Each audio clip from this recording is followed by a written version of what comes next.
Hey, good morning, everybody. Good job, band. Can we give him another hand? And because of Hurricane Sally, that's just not the right name for a hurricane, is it? It just sounds like it shouldn't have done anything, right? Sally came in and destroyed us.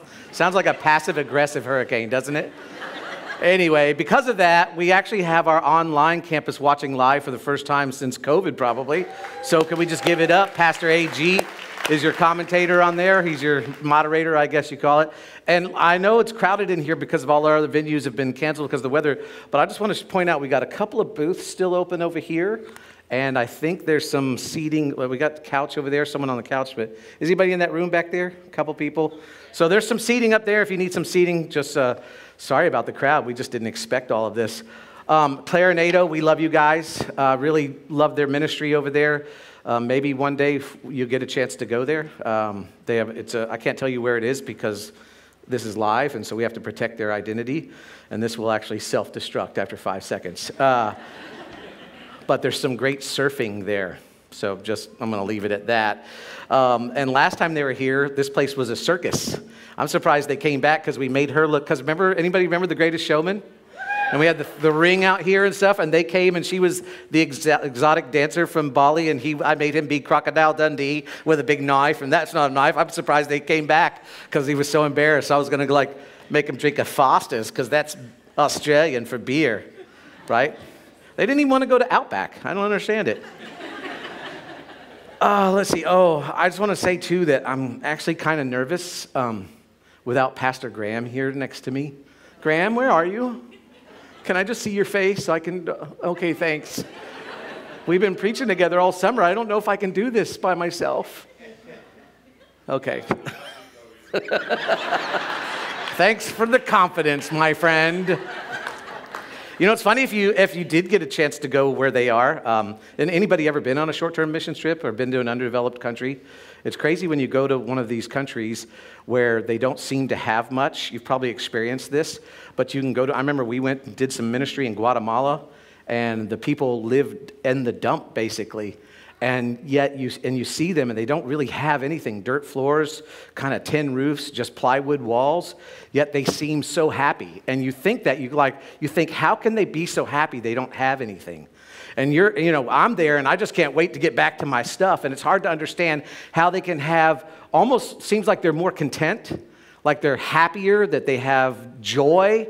And in fact, ultimately, when you guys experience short-term mission trips, you'll find out that many times that people go on a short-term mission trip for 10 days, that it's actually more impacting on the people who go than it is the people they serve, isn't it? The missionaries are like, oh, great, I got to put up 15 people in my house today, But the people who go are actually more impacted because you get there and you find people that don't have things, and yet they seem to have more contentment, and meanwhile, we can't wait to get back to our stuff. And so it's actually good to go to a place like this because it makes you question what's really important. And so, as Darlene said, last week we started this series called Be Excellent. It's called Be Excellent. Be Excellent. Okay, there we go. Loosely inspired on Bill and Ted's Excellent Adventure. And we thought it would be fun to look at what it would take to be excellent, because there's a difference between doing and being. You know that, right? In fact, if you grew up in church, you might have heard this cheesy saying, we're human beings, not human doings, right? So when it comes to being excellence, we want it to come from within us. It's an outworking of what's inside us. But the truth is, if you want to be something, you have to do something. My wife is a life coach, and she's always trying to you don't know what it's like to live with a life coach. She says it's impossible to live with me. You should try living with her because she tries to use those life coaching mind tricks on you. Oh, and what do you think that'll get you, Eric? I know what you're doing here, okay? But in her life coaching, what she'll do if you sit down with her, she'll sit down and she'll ask you what kind of person that you want to be. Who is it that you want to become? And then once you decide or figure out what it is that you want to be, then you have to figure out what it is that you need to do in order to become. So there is some doing in order to become. Now, last week, Pastor Graham started this series out by saying that ultimately when we surrender our will to God, we're made into a new creation. That it's not about adopting things to do to become a better person, okay? It's about allowing God to be inside you who he originally created you to be. So what we're going to do today is we're going to look at something that is so counterintuitive as it relates to being, that if you've not experienced what I'm talking about, you're going to think I'm crazy, okay? Because you're not going to believe it. Because it's so counterintuitive, it's so illogical, it doesn't make sense. In fact, you're going to think that I think Eric's run out of things to talk about, okay? Because it's so irrational, but it shows you just how naive we are when it comes to this idea of being. Now, the bottom line is, and so if you have to leave early for some reason, or you're just watching online, you got to connect out, let me just kind of give you the big idea right now. Here's what we're going to talk about, and that's this. As long as you're all about no, this isn't the right one. That's it. As long as you're all about you, you will not have joy. That's what the theme that you've been seeing. As long as your life consists of everything as focused about yourself, you'll not have joy. Now, I will go as far to say this, though, and then we can put up the next one. As long as you're all about you, you won't even be happy. Now, for many of us, that sounds like the same thing, right? It sounds very similar, but they're actually two different things, because happiness is more of a temporal thing. It's more of a feeling. You know, I feel happy based on what's happening around me. You know, if I'm with the one I love, if I'm with the right person, I'm driving the right car, I'm doing the things that I want to do, I live where I want to live, okay? All of those things, that create this feeling of happiness. So it's temporal. But when I don't have those things, then I don't feel happy, okay? And the other thing about happiness is it's also, most of those things are appetites. And appetites are never satisfied. How many ate breakfast this morning? A lot of us ate breakfast. Guess what? You're going to be hungry again. Appetites, that's the nature of an appetite. An appetite is never satisfied. Maybe temporarily you might have got full last night, but today you want to eat again. That's the nature of an appetite. When you feed an appetite, it grows. But see, joy is different. Joy comes from the inside. Joy is not based on outward circumstances or feelings. That's why you can go to another country, an underdeveloped country, and find someone who has nothing, but yet they seem to have contentment and a sense of joy. That's why you can go to Pensacola and find someone whose house was ripped off their roof, but they still have joy because it comes from the inside. It's not based on your circumstances or what's going on around you. So for the sake of this talk, this is going to be our working definition of joy. This is it right here. Joy is the gladness we experience through our relationship with God and through the good gifts he gives us. So joy is the gladness, okay, that we experience because we have a relationship with God, and there's something that relationship brings that gives us joy, and we rejoice in the good gifts. There's nothing wrong with having things, but we rejoice because it comes from God. Now, this was God's original design for mankind. He created us to experience and to thrive in joy. But because we come from a broken line, what happened with Adam and Eve, we are broken. We mistakenly pursue things that we think are going to make us happy, thinking that if we can achieve them, if we can get them, that we're going to have joy. But the truth is, when life is only about you, you won't be happy no matter what you have. Sorry. You can't be happy, because here's what this means, is you cannot fulfill you. You need more than you have to offer. Because if you were able to get yourself exactly the way you want yourself, if you were the right size and drove the right car and lived in the right neighborhood and had the right income, you still would not be enough for yourself. It still would not satisfy you. You still would not have joy. See, this is counterintuitive, though. Because we naturally think that if we can achieve the things that we want, that if we can have certain things, that if we can attain certain wealth, that we can live a certain way, then we will have joy. Now, the truth is, most of us deep down inside, we know that. If we were truthful, we know that that's not true. All of us in here would say it's not about what you own that brings joy, but it never stops us from trying. So the truth is, you cannot acquire or consume or exercise your way into joy. It is impossible. But here's the tricky part, and this is why it's so tricky, this is why it's so deceitful, is we look at what other people have, we look at what they look like, we look at what they've attained, and we tell ourselves, man, if I could just live that way, if I could just acquire that, if I could just live in that neighborhood, if I could just make that kind of money, I would be happy, I would have joy. And the truth is, it's not true. In fact, as strange as it may sound, one of the best things you can do for you is to quit doing for you. One of the best things you can do for your family is to do something for someone else's family. One of the best ways for you to be filled up is actually, and this is why it's counterintuitive, pour yourself out. And it's counterintuitive because inside there's something in us that says, how can that be? How can that make me fulfilled? How can helping other people actually give me joy? Well, there's two little words, these words right here, divine design. This is how you were created. God created you to live a life of open hands. God created you to live a life of open hands for other people. And when you do, you're actually happier, you're healthier, you thrive. See, we were designed to one another, other people in the Bible. You know what I'm talking about? When the Bible talks about caring for one another, preferring one another, serve one another. See, we were actually designed to one another. We're happier when we one another.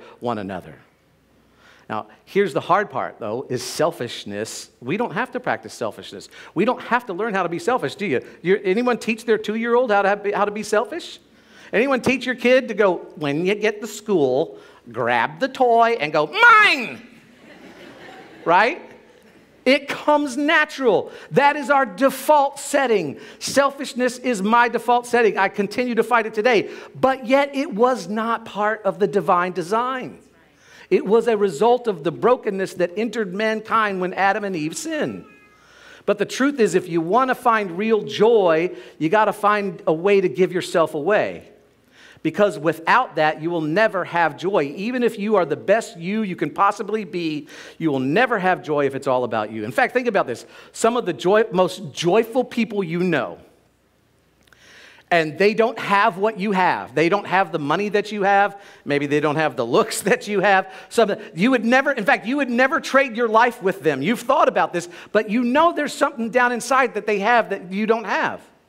They have this sense of peace. Like you would never trade your life with them. You have everything you want, but yet you seem to feel on edge. Your family tells you that you're always angry, that you're mad, that you're not satisfied, you're frustrated, you're unhappy.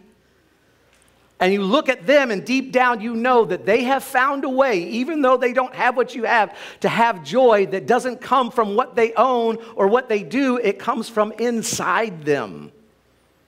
So how do you get that? What we're going to do today is we're going to look at a letter that Paul wrote to the church in Galatia, which we call the book of Galatians, written in the first century. Now, Paul uses a lot of theological words, but what I want to do is I want to drop down in the middle of a conversation or an observation that he makes between these two approaches to life, okay? And he uses a lot of Christian words, but he makes a list that he associates with these two types of life that we can pursue. And if you live long enough, you realize just how true what he's saying is, especially when you get into the latter part of your life and you can look and see what's important. You can look back and go, wow, okay, this really is some good stuff here. So we're going to be in Galatians chapter 5. And again, I don't know if anybody said this, but you can download our app and you can follow along with this. Just give you a reminder to turn off your phone or turn it on silent if you would. Galatians chapter 5, verse 19. Here's what the Apostle Paul, he says, the acts of the flesh. Now, some of your versions you might have grown up call it the sinful nature. And what that is that's when Adam and Eve sinned, we had this new nature. It was called the sinful nature. Paul calls it the acts of the flesh. What is that? That's when you can do whatever you want to do whenever you want to do it. I mean, this is the stuff that you would do.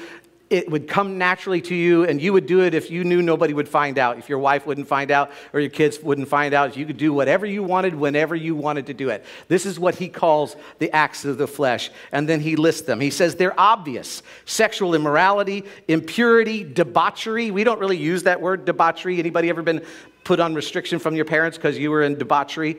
Unless you go to McGuire's, I think it's there, imbibbery and debauchery. But debauchery is really where you get so drunk that you're out of control, okay? And then he keeps going. He says, idolatry and witchcraft, hatred, discord, jealousy, fits of rage, selfish ambition, dissensions, factions and envy, drunkenness, orgies, and the like. Okay, so he lists these things that he calls the acts of the flesh or the lust of the flesh.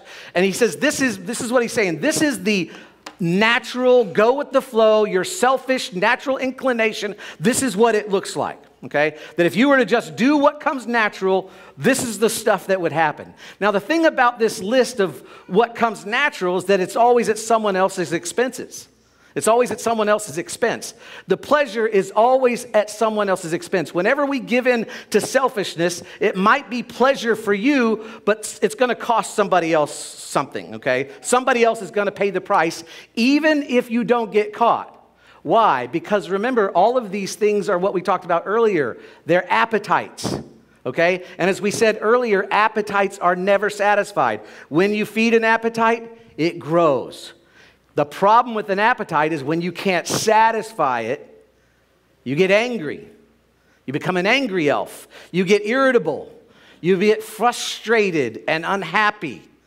And Paul says that's what happens when you give into the natural, into the flesh. Paul says if you give into this stuff long enough, it will become harder and harder to satisfy this appetite. But it's not going to stop you. You're going to keep trying and trying and trying. And in the end, you're going to want more and more and more. And these appetites can be anything. They can be stuff, possessions, power, love, sex, fame, position, any of those things, okay? He says, but you will never be satisfied. But in order to be satisfied, you try giving more and more yourself to those things, and ultimately you end up frustrated and unhappy. But then he says, but, verse 22, the fruit of the Spirit. Now the fruit of the Spirit is the stuff that when you finally say to your Heavenly Father, listen, God, I am tired of doing this on my own. I've tried it. I am not satisfied. I have more money than I've ever made. I'm in better shape than I've ever been in, and I'm still not satisfied. I'm tired of doing it on my own. So today I'm going to put my faith and my trust in you. He says, then that's what he calls the fruit of the Spirit, okay? He says, then he lists these things in the fruit of the Spirit. What are these things? Let's see. Let's go to the notes. Fruit of the Spirit. He says the fruit of the Spirit is love, joy, peace, forbearance, kindness, goodness, faithfulness, gentleness, and self-control. So he says in this fruit of the Spirit, this is what is, when you decide to give your life to God, here's what happens, is that you exhibit this kind of fruit that becomes natural. And then I love this next verse. He says, and this is probably one of the most powerful verses in all of the New Testament. He says, against such things there is no law. Think about this. I think this is one of the richest statements that Paul has ever made. He says that when you put your trust in God, there's a natural occurrence, a fruit, he calls it, that just comes naturally in your life. And he lists them. Love, joy, peace, forbearance, kindness, goodness, faithfulness, gentleness, and self-control. Think about that kind of environment. What if your family was characterized by these things? What if where you worked? What if your neighborhood was characterized by love and joy? Let's just go back to your family. What if your family was characterized by peace and patience, and joy, and self-control? Do you think you would flourish in that kind of environment? Absolutely. Do you think you would be happier in that kind of environment? Absolutely. In fact, some of you are sitting here thinking, I wish my family was like that. I wish there was peace in my house. I wish there was patience in my house. I wish there was kindness. And the reason why you wish that is because that's the way you were designed. We were all designed to live in a community that was characterized by these characteristics. We were all, and here's the thing. Here's what I love about this scripture. He says, against such things there is no law. You know what that means? Is that when you live in a community that's characterized by these characteristics, you don't need rules. You don't need laws. You don't need any rules in your home when your home is characterized by these things. Imagine living in a community or a family or working in a place that was characterized by these things, by these characteristics where I'm in it for you and you're in it for me. I'm looking out for your best interests and you're looking out for my best interests. And guess what? There's nothing that we can't do. There's nothing that we can't get through. Imagine a community or a nation where you can sleep at night without stress or fear. Why? Because it's characterized by the fruit of the Spirit. Imagine how much happier you would be in your family or your community or a nation. How amazing that would be to be characterized by the fruit of the Spirit. Could someone get me, I've got a glass of water over there. Could you get me that glass of water over there, please, sitting on that thing? Now, let me see where I'm at. So, thank you. Here's how I know this. You want some more evidence of this? How do we measure the value of a life? How do we measure the value of a life? Let me put it this way. When you go to a funeral and somebody stands up and talks about the deceased, do they ever use these words right here? Immoral, impure, indulgent, hateful, jealous, angry, selfish, argumentative, envious, drunk. You'll never hear someone stand up at a funeral and go, yeah, Frank slept around with everybody. He was angry, especially when he was drunk, and he was so jealous all the time. He was such an inspiration to us all. You don't hear that, right? You know why you don't hear that? Because we don't value that. That doesn't have any value to us because those are pleasures at someone else's expenses. And guess what? People who operate like this, people who are characterized like this, they don't have joy. You know people like this, and they do not have real joy. And the people around them are not happy either. But yet every day, you and I, we are both tempted. We are all tempted to pursue things that we think will make us happy, but in the end, just leave us empty. And so selfishness is natural, but when we look at people that we respect and admire, when you look at people down through history, or maybe people in your own life that you look up to, what we look up to is not someone who exhibits those kind of behaviors, but it's the value of a life is measured by how much it's given away. We value lives. That's what we celebrate. Is we celebrate that people, when you go to a funeral, you don't celebrate someone who lived for themselves, you celebrate someone who lived for other people. Why? Because that's what we value. That's how we were created. We are drawn to that. And so if you want to have real joy, you have to figure out how to give your life away. And I don't mean twice a year when your job makes you, volunteer for United Way or Habitat for Humanity. I'm talking about where you systematically figure out how to live your life for other people, where you systematically figure out how to live your life and to give your life away. Just like you systematically exercise, just like you systematically look in the mirror, just like you have things that you do in your life on a regular basis that you have become disciplined at, we have to figure out a way to systematically give our life away. Now, here's the catch-22 of what we're talking about. We're talking about being excellent, right? Not so much doing, but being, right? But like I said earlier, when Darlene coaches you, she will take you through a series of exercises, and she'll ask you, what kind of person? Who is it that you want to be? And then she'll come up with this idea, and then you start to break it down. What do you need to do in order to be that person? I mean, think about it. If you wanted to become a person who was fit, then there's some things you're going to do. But you don't just do for the sake of doing. You do because you have a goal of being, right?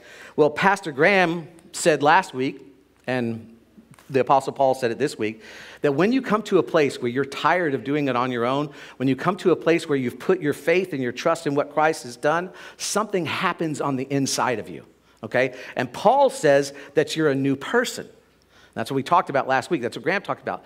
But now Paul says, and the fruit of that new person are those things that we listed.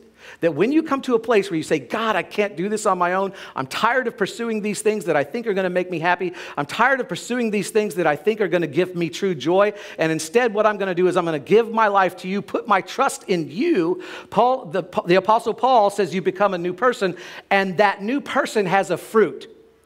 And that fruit is those things that we listed: love, joy, patience, kindness, goodness, forbearance, self-control. Now, remember, fruit is an indicator of what something is. I used to have orange trees in my yard, and you know what they produced? Oranges. You know why they produced them? Because they were orange trees. The producing of the fruit didn't make them orange trees. They produced fruit because they were orange trees. When you put your trust in God, Paul says there's going to be a fruit in your life, okay? You're a new person, there's going to be a fruit in your life. But there are some things, this is the catch-22, that you have to do. And so what I want to do is I want to introduce a kind of a new way to look at it, if you will, kind of a new paradigm, okay? And now a paradigm is an assumption that we have mentally or emotionally that we base our decisions on. It's something that it's ingrained in us. It's so ingrained in us that we have this paradigm, and that's how we see things. For example, we all have a paradigm that people don't float. I don't mean in the water. Obviously, I float better than a lot of you. I'm talking about in the air, okay? Nobody floats in the air. So if I told you to go look for Pastor Graham, hey, where's Pastor Graham? You wouldn't look up. Why? Because we have a paradigm that people don't float. They're not up in the air, so that my reaction is based on that decision. My decision is based on what I believe. One that's more closer to home, you might have, maybe your paradigm is that certain people groups are more dangerous than others. That's what we're experiencing right now in our society. So what happens is your decisions might be different than someone else's, the way you see it, because of your paradigm. And so what I want to do is I want to give you to something that can help change your paradigm so that you're becoming and you're not just doing, okay? Now, the thing about this is paradigms, it's not just a shift in your understanding, it's actually the difficult journey of relearning how to act, how to process, or how to make decisions based on this new way you see things. So I want to give you something that's so simple that it's actually embarrassing. It's so simple that I've taught it to children in children's church. But come on, isn't simple easier to remember? Some people go, well, your church isn't very deep. Yeah, I go to this church because they're a lot deeper. What they talk about, I don't remember. It was so deep, I don't remember. That doesn't do you any good, right? And if a child can remember what I'm about to tell you, that means you can walk out of this door and use it every day of your life to help begin to shape this paradigm so that you can have true joy, because who wants to walk around through the end of and get to the end of their life and realize the things that they pursued did not make them excellent, only made them frustrated, unhappy, and discontent, okay? So here's this simple thing that because it's so simple, you're more likely to remember it, which means you're more likely to apply it, and it goes like this. Joy. You want to have real joy? Jesus, others, and you. If you want to have real joy, make Jesus first in your life. Come on, kids, let's say it together. I want joy. What's joy, kids? Jesus, others, and you. And you're like, some of you are thinking, that is so dumb, I'm leaving right now. No. It is so simple that you'll actually use it. Imagine if you ran everything through the lenses of these two things. Every decision that you make, your whole outlook in life determined by, first, I'm going to put Jesus first. Second, how does it affect others? And then third is me. Now, it doesn't mean you don't ever pursue your own things. It doesn't mean of course you need a roof over your head, you need to drive a car, but you're just moving yourself to the end of the list. And when you move yourself to the end of the list, what you're going to find is real joy. But imagine if you could walk out of here today. In fact, I want to challenge you. I thought about giving you some steps, and I thought about, giving you some practicalities. Here's what you do. But just take this and run everything through this, because here's what will happen. If you say, I want to be that person that has joy, I want to be that person that is excellent, here's the steps that Darlene would break it down. Put Jesus first. Put your spouse, your children, your neighbors to the west over in Pensacola, your neighbors who live next to you, the people at work, put them next, and then put you last. Because the value of a life is determined by how much is given away, not by how much you consume or how much you achieve. It's by how much you help others. Can you imagine how powerful, how impactful that would be in your family, how impactful that would be in your own life? Because not only you would have, what would you have in your house? Love, joy, peace, patience, kindness, goodness, self-control. That your family would be characterized that, but you would actually have fulfillment in your life.